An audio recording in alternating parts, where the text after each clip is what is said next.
सीधे गुरुजी पवन सिन्हा के बाद चलता हूं, बताइए गुरुजी। जी, अभिषेक जी को ओम के बारे में कुछ नहीं पता।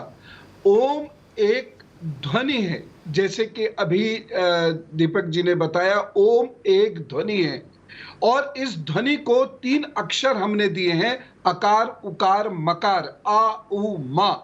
अब ये जो विशिष्ट अक्षर हैं, ये बिल्कुल अलग हैं।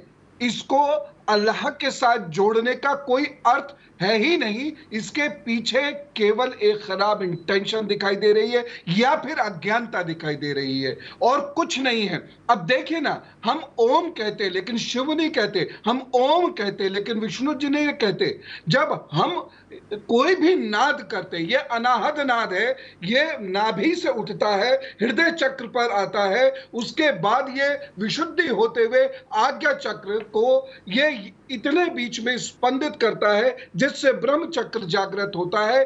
तो एक निश्चित स्वर, निश्चित आवृत्ति पर शरीर के भीतर उत्पन्न होता है, इसलिए ये अनाहद स्वर है, आहद स्वर नहीं है। तबले का स्वर आहद स्वर होता है, शरीर के भीतर का जो ध्वनि होती है अनाहद स्वर होता है। इसलिए अकार, उकार, मकार, नाभि अकार, उकार, मकार, ये इसका वैज्ञानिक विश्लेषण है। मैं हाथ जोड़कर निवेदन करता हूं अभिषेक जी जैसे तथाकथित विद्वानों से, वो अपनी लॉ फील्ड के मास्टर हैं, लेकिन कभी भी धर्म के मुद्दों पर इस प्रकार से ना बोले, क्योंकि इसके बोलने के पीछे सिर्फ एक मकसद है और वो मकसद ये है कि उन्हें पोलराइजेशन तो नहीं करना कहीं, या फिर उनको कोई राजनीति तो नहीं करनी। धर्म को कृपा करके दूर रखिएगा।